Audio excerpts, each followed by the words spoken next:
చందమామ కథ. అన్నదమ్ములు. ఒక ఊళ్ళో పరంధామయ్య అనే ఒక ఆయన ఉండేవాడు. ఆయనకి ఇద్దరు కొడుకులు. పెద్దవాడి పేరు రామయ్య, చిన్నవాడి పేరు లక్ష్మయ్య. వాళ్ళిద్దరు నిజంగా పేరుకు తగ్గట్టుగా రామలక్ష్మణులే.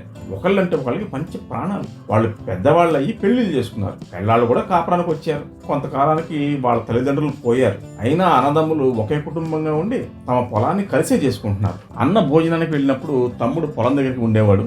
తమ్ముడు భోజనానికి వెళ్ళినప్పుడు అన్న పొలం దగ్గర ఉండేవాడు. కాలం గడిచింది. రామయ్యకు సంతానం కలగలేదు, కానీ తమ్ముడు లక్ష్మయ్య 5 బిడ్డల తండ్రి అయ్యాడు. ఈ తేడాతో పాటు వాళ్ళ పెళ్లాల మధ్య ఇంటి పని చేసే విషయంలో కలతలు ఆరంభమయ్యాయి. ఈ పోట్లాటలు వదిలించుకోవడానికి ఒకటేదా కనిపించింది. అదేంటంటే ఇల్లు పొలం పనిచేసుకొని వేర్లు పడిపోవడం. రామయ్య లక్ష్మయ్య ఆ పనే చేశారు, కానీ వాళ్ళ మధ్య ఉన్న ప్రేమాభిమానాలు మాత్రం చెడలేదు. పొలం దగ్గర ఎప్పట్లాగానే ఉండేవాళ్ళు. ఒకేడు పొలాలు విరగబండే.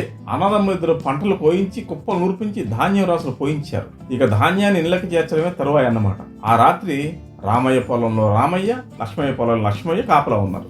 భోజనం వేళకు రామయ్య తన తమ్ముడిని పిలిచి, తమ్ముడు, నేను ఇంటికి వెళ్ళి అన్నం తిని వస్తాను, అందాక నా కళ్ళం కూడా కాస్త చూస్తూ ఉండు, నేను వచ్చాక నువ్వు వెళ్దువు గాని అన్నాడు. లక్ష్మయ్య సరేనని అన్నం పంపేశాడు. అప్పుడు లక్ష్మయ్యకు ఇలా ఆలోచన వచ్చింది. తనకు 3 కొడుకులు 2 కూతుళ్ళు ఉన్నారు. తన పెద్ద కొడుకు ఎలాగూ 2-3 ఏళ్లలో చేతి కిందకు వస్తాడు. అప్పుడు తన పని చాలా తేలిక అవుతుంది. కానీ పాపం అన్నకు పిల్లలు లేరు, వయసా పెరుగుతుంది. పెద్దతనంలో సుఖపడాలంటే ఇప్పటి నుంచే కాస్త వెనకేసుకోవాల్సిన వాడు. ఆయనకు తను సహాయం చేస్తానన్న ఒప్పుకోడు. ఆయన ఒప్పుకున్నా తన పెళ్ళ ఒప్పుకోదు. ఇలా అనుకున్న లక్ష్మయ్య గంప ఒకటి తీసుకొని తన రాశిలో నుంచి 10 గంపల ధాన్యం తన అన్న రాశిలో పోసేసి ఏమీ ఎరగనట్టు తన మంచం ఎక్కి కూర్చున్నాడు.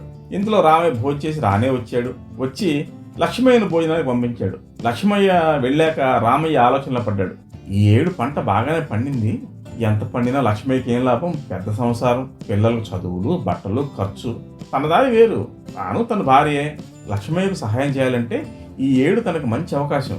కానీ తాను ధాన్యం ఇస్తే వాడు తీసుకోడు. ఒకవేళ వాడు తీసుకున్నా వాడి పెళ్ళం ఒప్పుకోదు. అందుచేత రామయ్య అటు ఇటు చూసి లక్ష్మయ్య ఉపయోగించిన గంపతోనే 10 గంపల ధాన్యం తన రాశి నుంచి తీసి తమ్ముడు రాశిలో పోసి ఏ వెరగనట్టు కూర్చున్నాడు. చూసారా, అన్నదమ్ములంటే ఇలా ఉండాలి.